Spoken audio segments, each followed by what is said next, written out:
Chapter 4, Basic Knowledge of Functions, Part 1. In this video, I would like to introduce what is the meaning of functions in mathematics. Functions, just like a machine, an input and output machine. That means if we input something into the machine and then we have some output, just like sine functions. In S2, we have already learned trigonometric functions, sine theta. Sine theta is just like a function. For example, if we input 30 into these functions, then the output is 1 over 2. If we input 45, then the output is square root 2 over 2. Some important concept is that, remember, we cannot think about sine 30 plus sine 45. If we consider the function input two value, it may not equal to sine 75. We cannot take out sine this function. We need to do the functions, find the output separately, and then add them together. So which is equal to 1 over 2 plus root 2 over 2. Not only trigonometric functions, the square root, or square also are functions. For example, x squared. We will call x squared is also a function if we input 3 inside the functions. Then the output is 9. 4 into the functions x squared. The output is 16. Similarly, they are not equal. We cannot add them first and then put it into the functions and find the values. They are not equal. So in math, we have different kind of functions. For this part, I will elaborate more during the lesson because the concept is a little bit abstract, so that I want to introduce during the lesson. But I want to make good use, know how to use the concept of function first, or the notation of functions. Normally, we will use f to denote a function. So we will call this as f of x. X means the output, and x is the input of the function. If we input into the functions after calculate, then we have the output. So if we consider this parabola, we have already know how to plot this quadratic equations, or we'll call this as quadratic functions. Now we can change to this form. For example, what is the meaning of this form? If we input 2,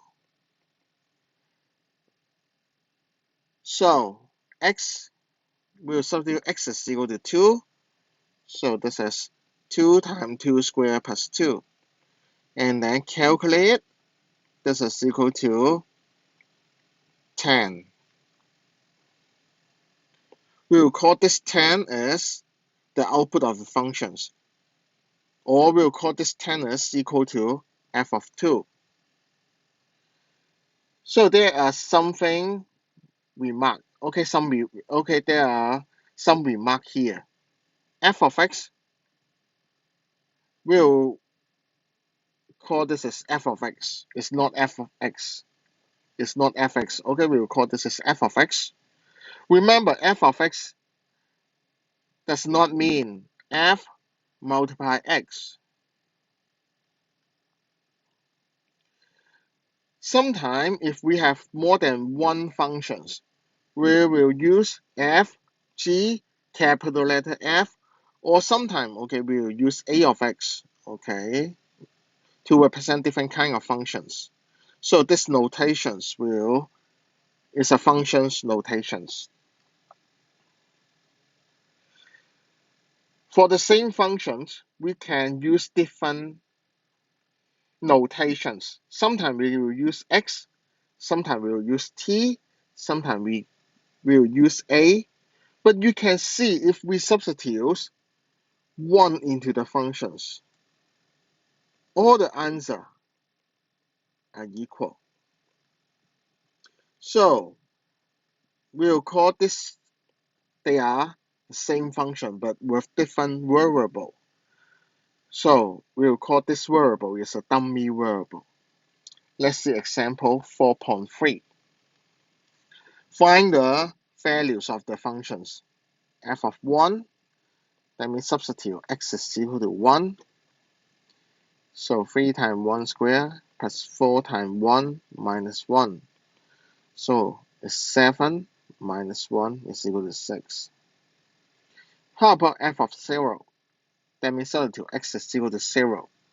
3 times 0 squared plus 4 times 0 minus 1. So the first term and the second term also equal to 0. So the answer is -1. The last one, f of -1, substitute x is equal to -1. When I substitute negative values, sometimes I will add bracket here because you need to do it carefully.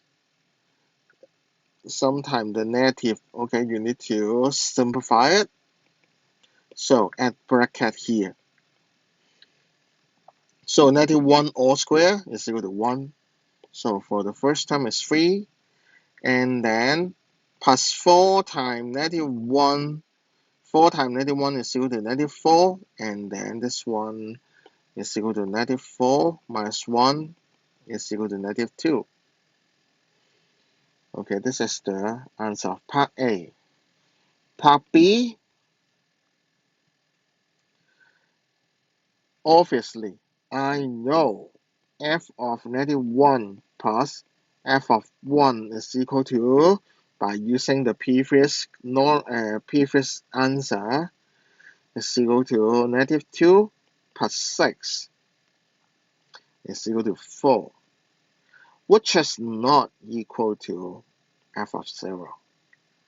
Just want you to know we cannot take out this f and then calculate first.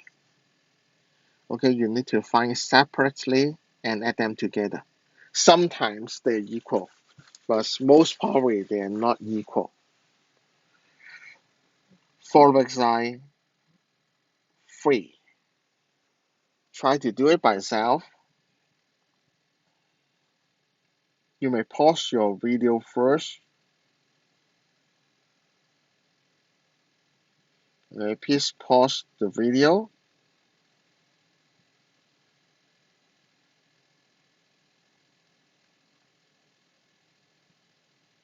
Okay, let's check the answer together. H, now given the function h of t is equal to 2 minus 1 over t.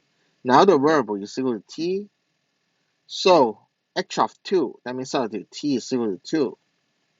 So the answer is 2 minus 1 over 2 is equal to 1.5.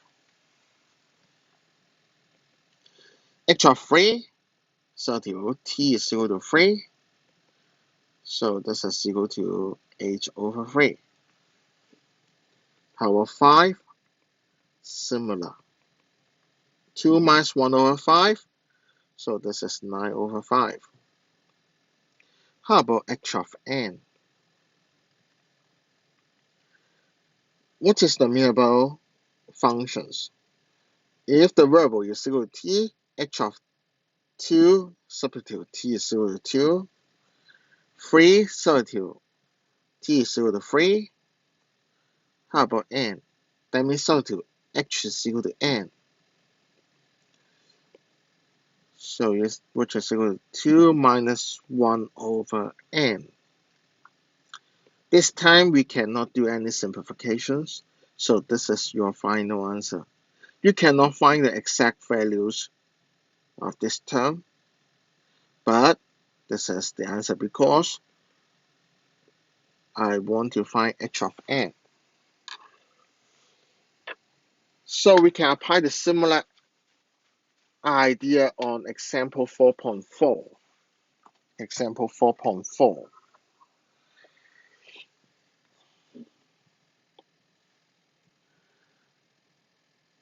Okay, let's see. Given g of x is equal to x plus x squared. So g of 2n, that means substitute x is equal to 2n. So x is equal to 2n. X is equal to 2n. So 2n plus, add the bracket here, remember because this square is for the whole term of x. So I need to add bracket here. This is equal to 2n plus 2n all square is equal to 4n squared.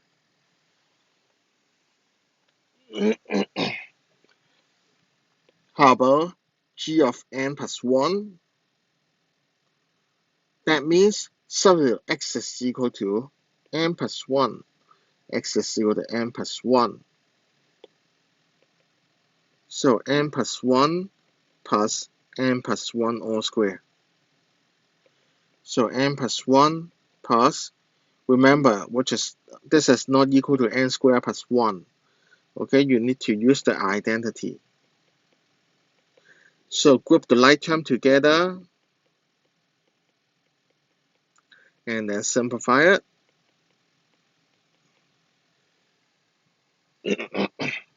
Part C. You may make good use of part B because I know g of n plus 1 is equal to n squared plus 3n minus plus 2.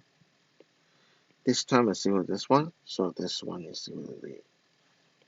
So minus gn at bracket. Gn, that means substitute x is equal to n. So minus n plus n squared. Cancel the bracket. Remember this negative sign. So minus n squared. Simplify it. This is equal to 2n plus 2. How about the last one? G of x plus 1. That means substitute x is equal to x plus 1. X is equal to x plus 1. X is equal to x plus 1. So x plus 1 or plus x plus 1 all square, similar to part B. We need to expand it by using identity and then group all the like terms together. You can see this is the final answer. This is the first part of the video. Hope that you can get and operate the concept of functions.